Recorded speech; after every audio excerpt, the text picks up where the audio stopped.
नमस्कार, आप देख रहे हैं उत्तराखंड का महासंग्राम और मैं हूं आपके साथ चंद्रशेखर त्रिशूल। 13 मार्च से उत्तराखंड विधानसभा का बजट सत्र प्रारंभ हो रहा है। 15 मार्च को सरकार अपना बजट पेश करेगी। धामी सरकार का ग्रीष्मकालीन राजधानी गैरसैंण में पहला बजट सत्र होगा। वहीं इस बजट को लेकर धामी सरकार का कहना है कि इस बजट में राज्य के सभी वर्गों का खास ख्याल रखा जाएगा और इससे 21वीं सदी के तीसरे दशक को उत्तराखंड का दशक बनाने में भी निश्चित रूप से मदद मिलेगी। उत्तराखंड सरकार प्रदेश की नवनिर्मित विधानसभा गैरसैंण में इस बार राज्य का बजट 2023 15 मार्च को पेश करेगी और 13 मार्च से बजट सत्र की शुरुआत होगी। एक तरफ जहां विपक्ष ने बजट सत्र के दौरान सरकार को घेरने की तैयारी की है, वहीं सरकार का दावा है कि बजट हर तबके और वर्ग के व्यक्ति को ध्यान में रखकर और उनकी राय लेकर ही बनाया गया है। आपको बता दें कि बजट से पूर्व प्रदेश की आर्थिकी को सशक्त बनाने के लिए मुख्यमंत्री ने विभिन्न क्षेत्रों में प्रतिनिधि समूह के साथ संवाद भी किया और सुझाव देने वालों को अपने अपने क्षेत्रों की स्कीम बताते हुए मुख्यमंत्री ने कहा कि इससे 21वीं सदी के तीसरे दशक को उत्तराखंड का दशक बनाने में भी निश्चित रूप से मदद मिलेगी। सीएम ने प्रदेश के विकास में जन सहभागिता को जरूरी बताया है। सीएम के मुताबिक सरकारी क्षेत्र में रोजगार के अवसर सीमित हैं, इसलिए रोजगार के माध्यम से रोजगार देने को आंदोलन बनाया जाएगा। सीएम ने कहा कि हमें समस्याओं एवं सुझावों का मिलकर समाधान ढूंढना है। हमारा प्रयास अंत्योदय की अवधारणा को सर्वस्पर्शी विकास के साथ पूर्ण करने का है और 2025 तक उत्तराखंड को देश के अग्रणी राज्यों में शामिल करना है। बजट इस बार का हमारा आजीविका पर, रोजगार पर, मुख्य रूप से मातृशक्ति और नौजवानों के लिए, उनके हितों के लिए और उनको आगे बढ़ाने के लिए उस पर केंद्रित रहेगा। बहुत सारे सुझाव आए हैं। हमारा प्रयास रहेगा कि सभी की आशाओं के अनुरूप, सभी की अपेक्षाओं के अनुरूप ये हमारा इस साल का बजट हो, जिससे कि राज्य को जो हम लोगों ने लक्ष्य लिया है अपनी जीएसडीपी को डबल करने का, जीएसडीपी को बढ़ाने का और 21वीं सदी का तीसरा दशक जो माननीय प्रधानमंत्री जी की अपेक्षा है, उस 21वीं सदी के तीसरे दशक को उत्तराखंड का दशक हो, उसके अनुरूप हम लोग बजट में प्रावधान कर रहे हैं। आपको बता दें कि सीएम ने सेवक सदन में प्रदेश की आर्थिकी को सशक्त बनाने के लिए कृषि, बागवानी, उद्योग, व्यापार आदि समूह के प्रतिनिधियों से संवाद किया और उनके सुझाव एवं विचारों से मुताअसिर होकर कहा कि हम सबको मिलकर उत्तराखंड को सशक्त राज्य बनाने का संकल्प लेना होगा। सीएम ने कहा था कि इस संवाद से प्राप्त होने वाले सुझावों को बजट में समावेश करने के साथ किए जाएंगे। सीएम के मुताबिक प्रधानमंत्री नरेंद्र मोदी के कुशल मार्गदर्शन में भारत के अमृतकाल का लक्ष्य भी देश व देशवासियों को विकास के नए शिखर पर पहुंचाना है। प्रधानमंत्री नरेंद्र मोदी के नेतृत्व में देश आत्मनिर्भर राष्ट्र के रूप में आगे बढ़ रहा है और प्रदेश के विकास में नवाचार के साथ हम भी आगे बढ़ रहे हैं। वहीं सरकार के मंत्रियों का कहना है कि सरकार और मंत्री विपक्ष के हर सवाल का जवाब देने के लिए तैयार है। सरकार विपक्ष के हर हमले का सामना करने के लिए तैयार बैठी है। सरकार के सारे मंत्री बिल्कुल तैयार हैं और जो भी सवाल विपक्ष करेगा उसका जवाब दिया जाएगा।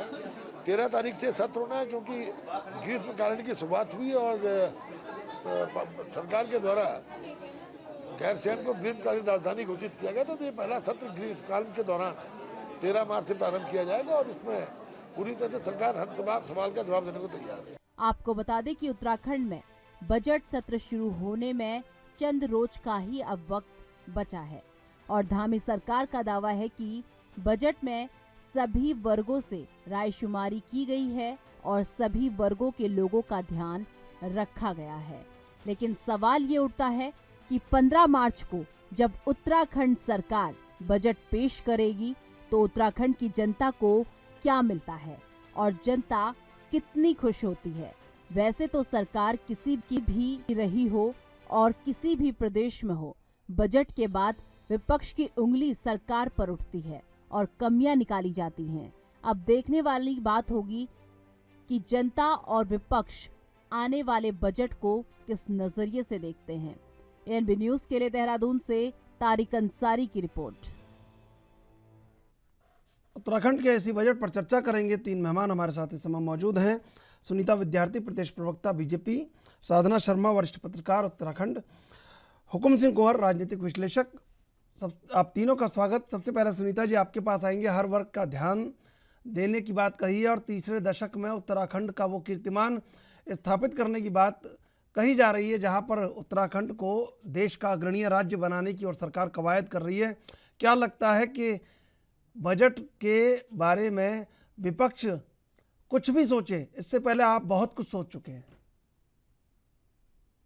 जी देखिए त्रिशूल जी, माननीय प्रधानमंत्री श्री नरेंद्र मोदी जी के कुशल नेतृत्व में माननीय मुख्यमंत्री पुष्कर सिंह धामी जी बहुत अच्छा कार्य प्रदेश में कर रहे हैं और हमारा जो 2025 उत्तराखंड को अग्रणी राज्य बनाने का जो संकल्प हमारी सरकार ने लिया है, उसके लिए हम प्रत्येक योजनाओं के माध्यम से जनता के बीच में पहुंच रहे हैं और जिन भी क्षेत्रों में और जिस भी वर्ग के माध्यम से हम लोग उनको इन योजनाओं से लाभान्वित कर रहे हैं, निश्चित रूप से उसका फायदा जो है प्रदेश की जनता को होने जा रहा है। बजट सत्र में भी हम लोगों ने इन्हीं महत्वपूर्ण विषयों पे ज्यादा फोकस किया है, क्योंकि जनता के सुझाव जो हैं सबसे ज्यादा जो हैं वो रोजगार को लेकर थे, रिसोर्सेज और रेवेन्यू जनरेट करने को लेकर थे, क्योंकि हम पर्टिकुलर एक विभाग पे डिपेंड नहीं रह सकते हैं, क्योंकि हमें बहुत पॉजिटिव नेगेटिव भी देखना पड़ता है। तो प्रत्येक जगह पे किस तरीके से हम रेवेन्यू जनरेट कर सकें और कैसे हम प्रदेश की आर्थिकी को और ज्यादा मजबूत करें, उसके लिए बजट सत्र में हमारे मुख्यतः पॉइंट्स रहेंगे। वो पर्यटन से संबंधित है, आबकारी विकास से रिलेटेड है, अवस्थापना विकास से रिलेटेड है और कृषि विभाग से हैं, बागवानी से हैं, तमाम ऐसे रिसोर्सेज जिनसे हम लोग जो है अपनी आर्थिकी को मजबूत करने के साथ साथ वहां के जनपदों में जो सीमांत क्षेत्रों में ज्यादातर हमने देखा है कि लोगों के पास रिसोर्सेज कम होते हैं और इन्हीं वजहों से जो है उनके चाहे वो पलायन की हम बात करते हैं या अन्य उनकी जो माध्यम से वो नौकरी खोजते हैं या स्वरोजगार की हम बात करते हैं, तो वो हमारा एक प्रयास है कि हम उन लोगों को स्किल्ड करके उनको उनके वहां पे क्षेत्रों में ही रह के अपने व्यवसाय को वो आगे बढ़ाएं और अपनी आर्थिकी को मजबूत करें। तो निश्चित रूप से बजट सत्र जो है इस बार जो है बहुत अच्छा जनता के अनुरूप होने वाला है और प्रत्येक वर्ग को इसमें हमने लाभ देने की कोशिश की है। साधना जी, क्या लगता है कि तमाम जो अपेक्षाएं होती है राज्य के नागरिक को बजट से होती हैं, अपने जो राज्य का बजट होता है, क्या लगता है कि क्या और जोड़ा जा सकता है? देखिए, इसमें अभी हमारी भाजपा की प्रवक्ता कह रही थी कि रेवेन्यू जनरेट करने की बात है। देखिए, आर्थिकी को मजबूत करने के लिए और भी बहुत से साधन हैं। हम अपने बिजली डिपार्टमेंट को कहें, उसकी कितने बिजली महंगी होती जा रही है दिन पे दिन, लेकिन कितने स्थान ऐसे हैं जहाँ बिजली का बिल ही नहीं देते लोग और जीएसटी चोरी करते हैं। उन जगह से अगर ईमानदारी से काम करें तो बिजली चोरी भी हम बचा सकते हैं। और जीएसटी का तो देखिए, जीएसटी भी किसी भी हम शॉप में चले जाएं, जीएसटी की इतनी ज्यादा चोरी है कि आते ही जब देश की जब बात होती है तो जीएसटी जब लगाई गई है तो जीएसटी का बिल तो नहीं देते ये दुकानदार, वो बातें ही नहीं है। अगर हम उनसे कहते हैं कि आप जीएसटी का वो दे दीजिए बिल, तो वो कहते हैं कि जीएसटी का बिल देगा तो इसमें 18% लगेगा, आप जो है खाली कच्ची रसीद दे दीजिए। तो इनसे भी तो हम जनरेट कर सकते हैं कि क्यों नहीं ये लोग इसको जीएसटी को मजबूती से वो। सुनीता जी, साधना जी टैक्स चोरी रोकने के बारे में बहुत अच्छी बात कह रही है कि टैक्स चोरी रुकनी चाहिए और ये राज्य के विकास में बहुत बड़ी बाधा है कि अगर कहीं टैक्स चोरी हो रही है तो निश्चित रूप से राज्य का विकास वहाँ बाधित हो रहा है। मैं हुकुम सिंह जी आऊँगा आपके पास, एक बार सुनीता जी का जवाब लेता हूँ। जी उमा बहन जी ने जो है अपनी बात रखी है, साधना जी ने अपनी बात रखी, और टैक्स चोरी हो गया, बिजली चोरी हो गया, या समय से जो हम भुगतान नहीं करते हैं, निश्चित रूप से उसका खामियाजा जो है सरकार को भरना पड़ता है। और उसके बाद हम लोग जब यूनिट पर यूनिट हम लोग ज्यादा उसमें प्राइस रखते हैं तो जनता का ये होता है कि बिजली के दाम बढ़ रहे हैं और तमाम चीजें सामने आती हैं। तो जीएसटी की भी इन्होंने बहुत अच्छी बात कही है। आपने देखा होगा कि माननीय वित्त मंत्री जी ने बहुत अच्छी योजना के माध्यम से लोगों को इनवाइट किया था कि अपना जीएसटी बिल लाइए और इनाम पाइए, और बहुत अच्छे अट्रैक्शंस उसमें दिए थे।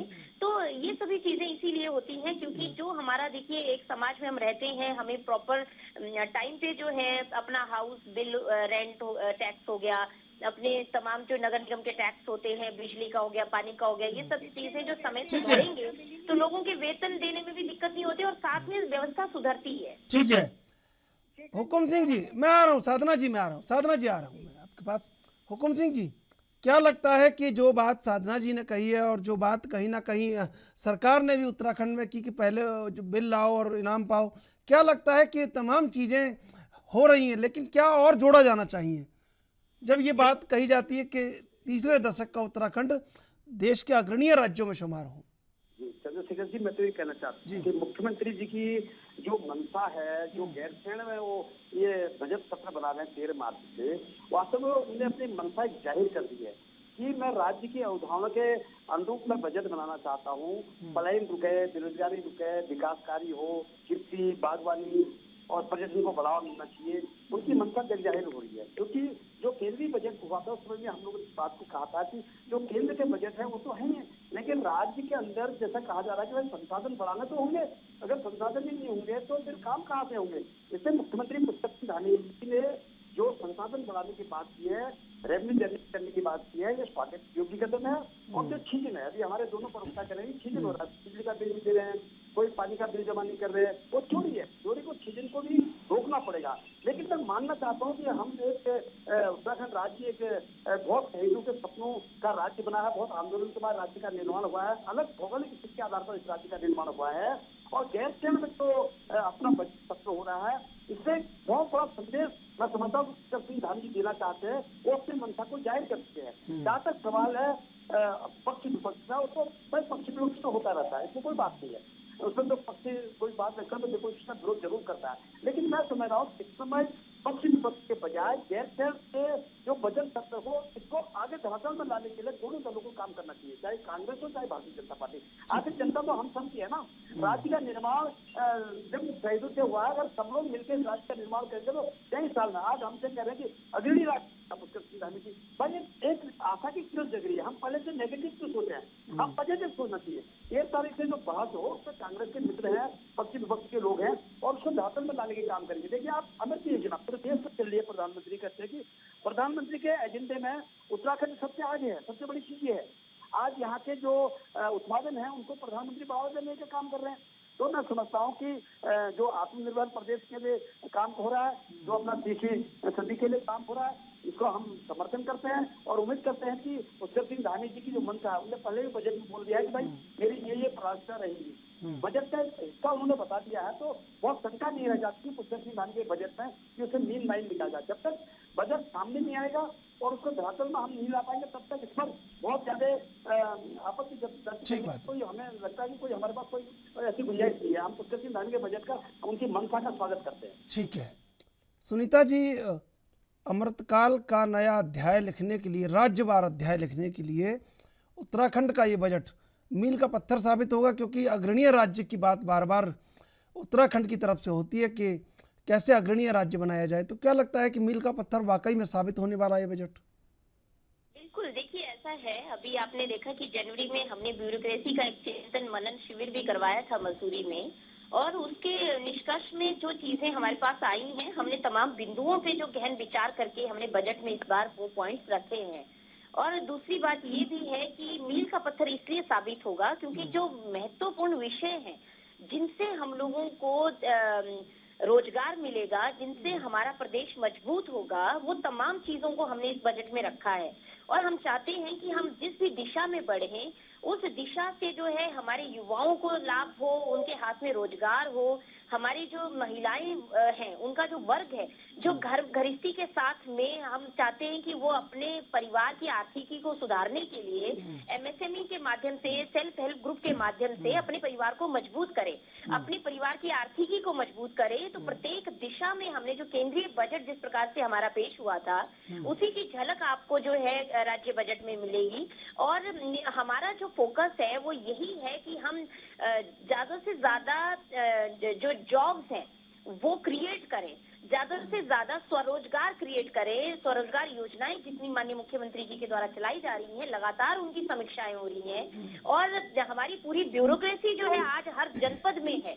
और आपने देखा कि गढ़वाल मंडल में भी सभी अधिकारियों को माननीय मुख्यमंत्री जी के साफ निर्देश थे कि वहीं बैठ के जो है वो सारा कार्यक्रम अपने कार्य जो।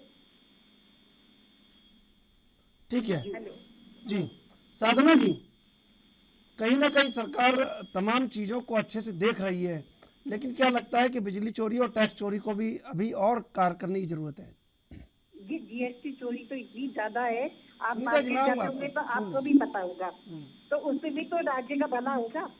अगर उसके धन वो होगा तो ये भी राज्य के भला होगा।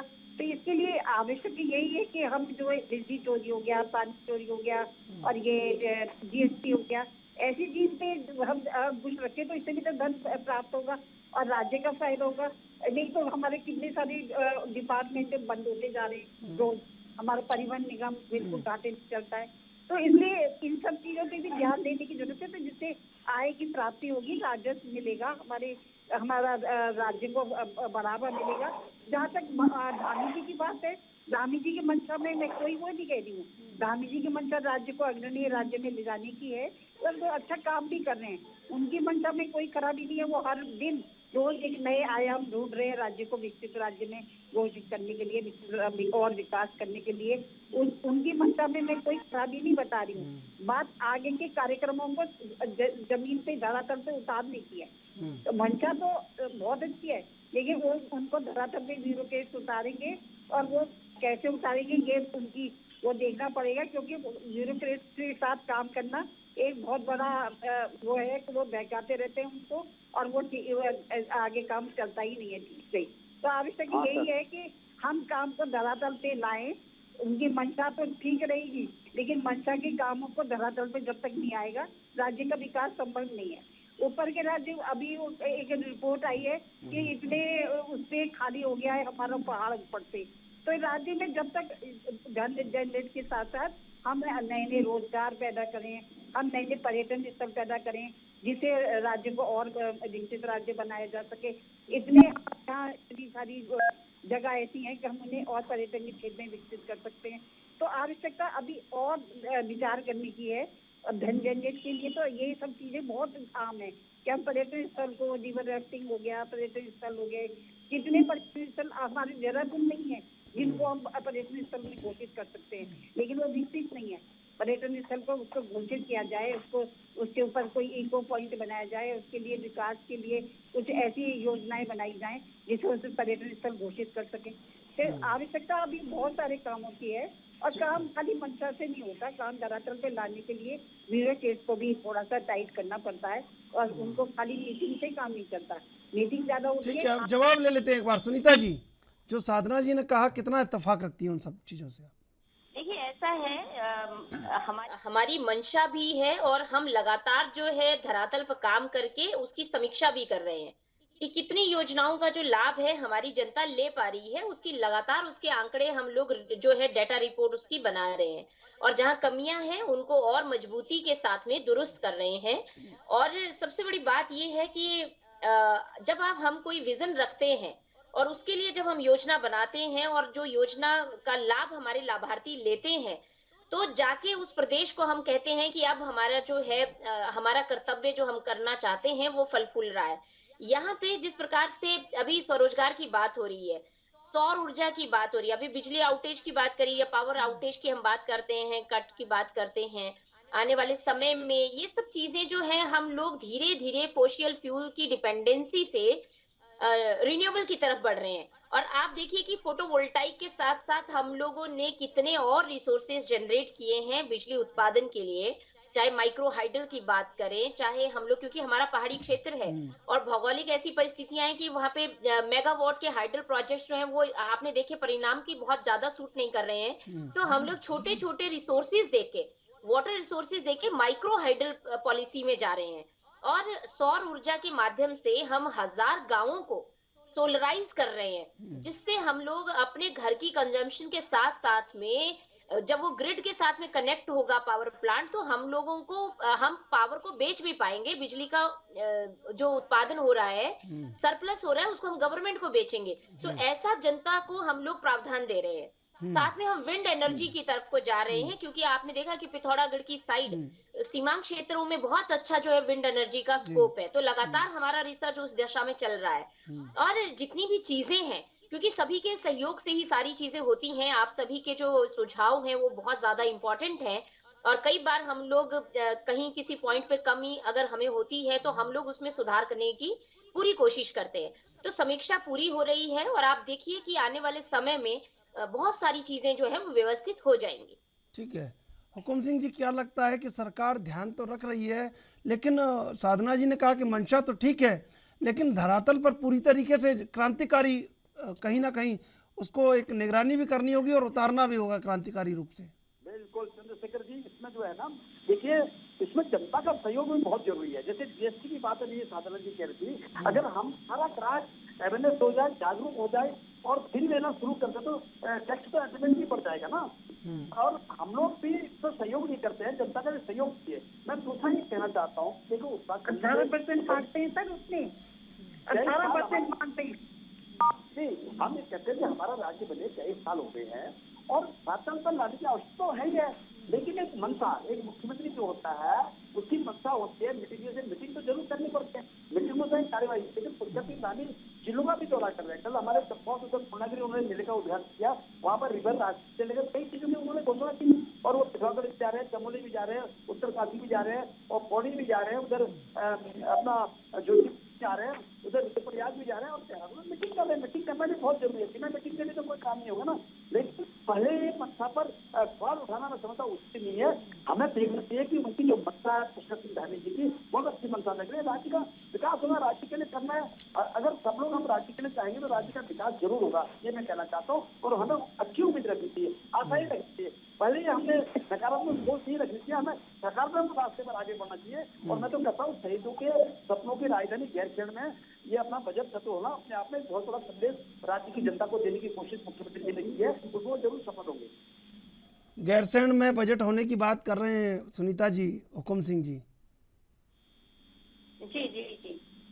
तो जाहिर से खुशी भी होती है कि चलिए गैरसैंण मुख्य धारा में लौट रहा है। बार बार विपक्ष ये आरोप लगाता रहा कि गैरसैंण को उपेक्षित रखा जा रहा है, तो कहीं ना कहीं बजट इस बार हो रहा है तो आगे गैरसैंण और मुख्य धारा में आएगा।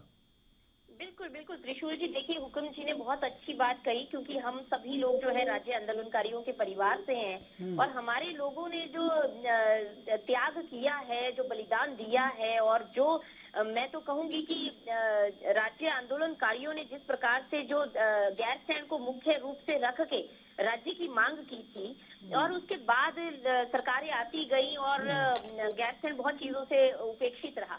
तो भारतीय जनता पार्टी ने उस दिशा में कदम बढ़ाया है और हमारी कोशिश जो है वो खाली बजट सत्र को ही ऑर्गेनाइज कराना नहीं है, वहाँ पे आगे के लिए भी हम व्यवस्था बना रहे हैं कि किस तरीके से हम पूरे ग्रीष्मकालीन में अपनी अस्थायी राजधानी जो गैरसैंण है उसमें हम कार्यों को भी उतना ही महत्व दें, वहाँ से कार्य भी चलायमान करें, ताकि ग्रीष्मकालीन का मतलब जो है, जो राजधानी बनाने का हमारी मंशा है, वो वहाँ पे परिपूर्ण हो सके। ठीक है सुनीता जी, आप और साधना शर्मा जी आप हमारे साथ बने रहिए। जी आपका बहुत बहुत धन्यवाद।